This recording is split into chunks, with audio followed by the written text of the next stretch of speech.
Hey there, and welcome to this video. Today, we're flying Air Canada Economy Class from Montreal to Toronto, but in a preferred seat on one of their Boeing 737-8 MAX aircraft. Preferred seats on Air Canada are designated as such because they have extra legroom and/or are in a preferable location. These include seats in bulkhead rows, exit rows, or in the first few rows near the front of the aircraft. For this flight, I selected seat 12A, which is a window seat in the bulkhead row that's the first row of the economy cabin. On Air Canada's 737 MAX aircraft, rows 12 through 20, which are the first 9 rows of the economy cabin, are designated as preferred seats, offering extra legroom and close proximity to the front of the aircraft. My flight is boarding through gate A1 this morning at 7:25 a.m. with a scheduled departure time of 8 a.m. I'll be on board this 4-year-old Boeing 737-8 MAX that was delivered to Air Canada in April 2018. As we get ready to board, let's talk a bit about what kind of damage preferred seats will do to your wallet. On the Montreal-Toronto route, when traveling on a standard or flex economy fare, these seats cost $23 Canadian each to select, while a standard seat costs $11 or $12 Canadian, depending on whether you select the window, middle, or aisle. On the higher-end economy fares, such as Comfort or Latitude, preferred seats are included free of charge. These prices are specific to this route and are typically higher on longer flights. Stepping on board, I first pass through the 4-row business class cabin, which consists of 16 recliner seats in a 2-2 configuration. Moving into the economy cabin, my seat is in the first row, with the bulkhead wall separating economy class and business class directly in front of it. The seats have a leather surface on both the back and base, which give it a very clean-cut appearance. There's an adjustable headrest at the top of the seat with both the Air Canada logo and preferred stitching. The headrest is height adjustable and also has folding sides to provide better support. The seat does have recline capability with the control button located on the inside of the armrest. The amount of recline is very limited, however, not moving by more than an inch or two. As you can see here, the difference between my recline seat and the adjacent unreclined seat is barely noticeable. In terms of storage space for this seat, being in the bulkhead row, floor storage is not permitted. On the bright side, the overhead bins on these aircraft are very large, and since I boarded the aircraft fairly early in Zone 2, there was tons of space for both my carry-on bag and personal item. If you were boarding later, however, it may be a struggle to find space, though the overhead bins in the business class cabin are nearby and would likely be on the emptier side. Taking a look at what we have in terms of entertainment at this seat, since there's no seat back in front to mount the entertainment screen on, it's instead mounted on the bulkhead wall. I much prefer this to the alternative, which is having it pop out from the armrest, as having it on the wall gives you a much better viewing angle.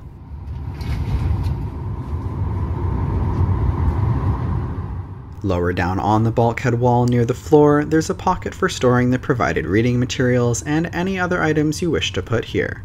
Looking at what's provided, we have the safety information card for the Boeing 737-8 MAX and a couple air sickness bags.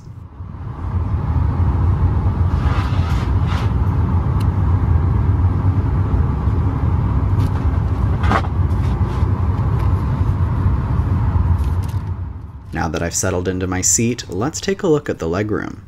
Although claiming to be an extra legroom seat, that's not exactly the feeling I'm getting here.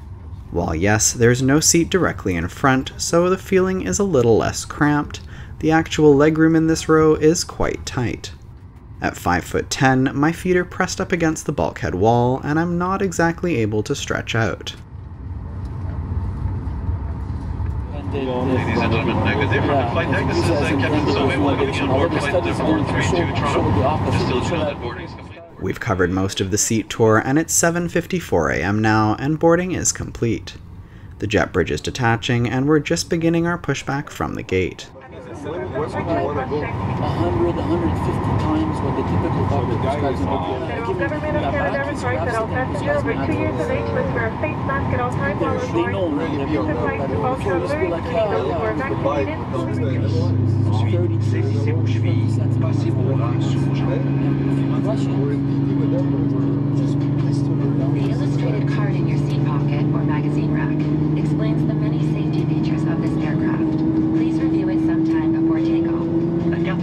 placé dans la pochette ou le porte-revue près. The engines are up and running, and the safety information video is now playing. Before departure this morning, we'll be making a quick stop at the de-icing facility for a spritz to clear some of the overnight frost from the wings.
As we're climbing through the clouds and away from Montreal's Trudeau Airport, the cabin crew handed out Clean Care Plus kits, which Air Canada distributes to all passengers on all of their flights as a part of their commitment to passenger safety during the pandemic. In these kits, we have some individual packets of hand sanitizer, some disinfecting hand wipes, and a multi-layer disposable face mask. Continuing with our seat tour, one thing you'll notice about this bulkhead row is that the armrests are not movable.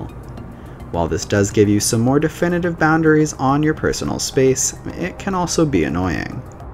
The primary reason for this is that the tray table is stowed in the armrest to the right and folds out for use.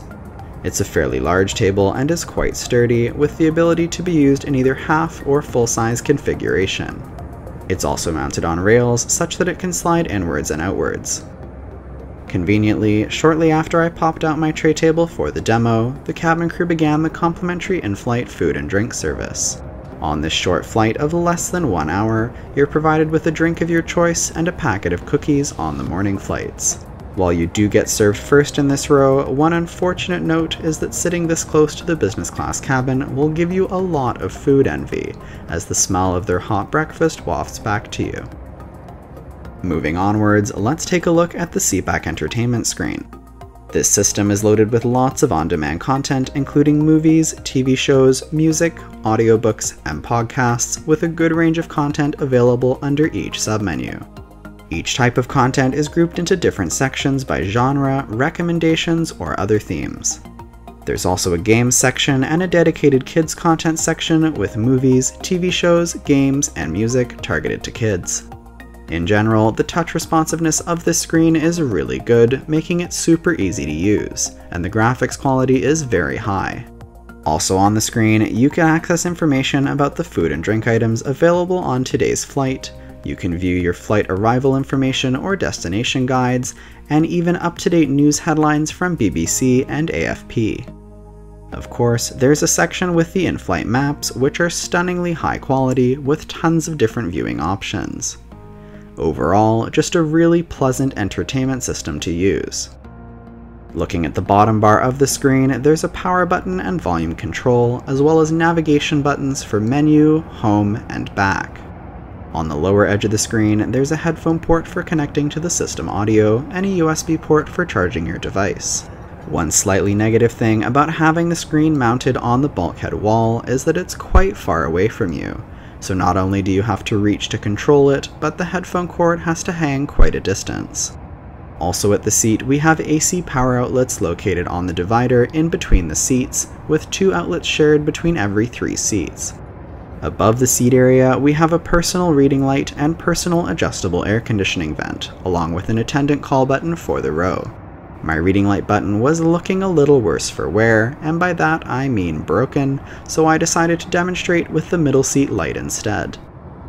I also love the windows on these aircraft as they're huge, which helps let in tons of natural light. They have a simple pull-down window shade to block out light when it's a little too bright. Taking a walk down to the back of the aircraft to check out the washroom, it's quite small, but that seems to be the case on most 737 MAXs, especially those of American Airlines.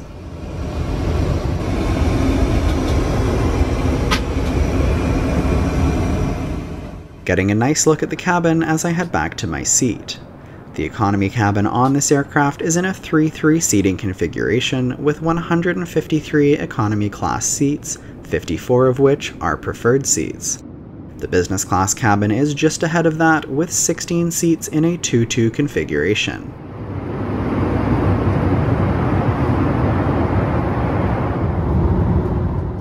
"17 minutes to go in our 50-minute flight, and we are well into our descent towards Toronto's Pearson International Airport. Requirement that apply in the province or territory you're traveling to. In preparation for landing, please ensure your seat back and treatable upright and your seatbelt is fastened. Kindly ensure all your belongings and large electronics.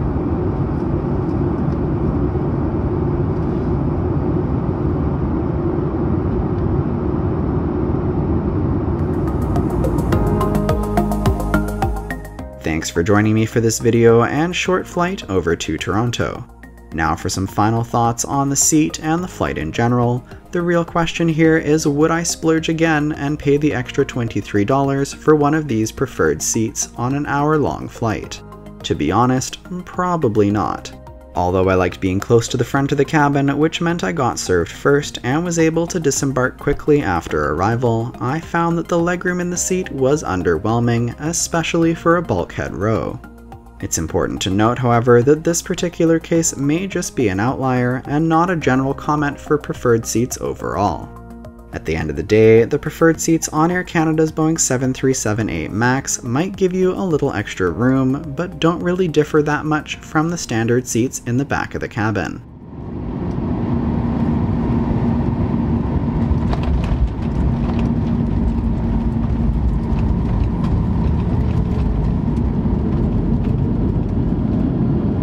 Ladies and gentlemen, welcome to Toronto. Local time is 9:30. Please remain seated with your seatbelt fastened and your baggage stowed until the seatbelt sign has been turned off. Stay tuned for more videos like this, where we explore the preferred seats on some of Air Canada's other aircraft, and I'll see you next time.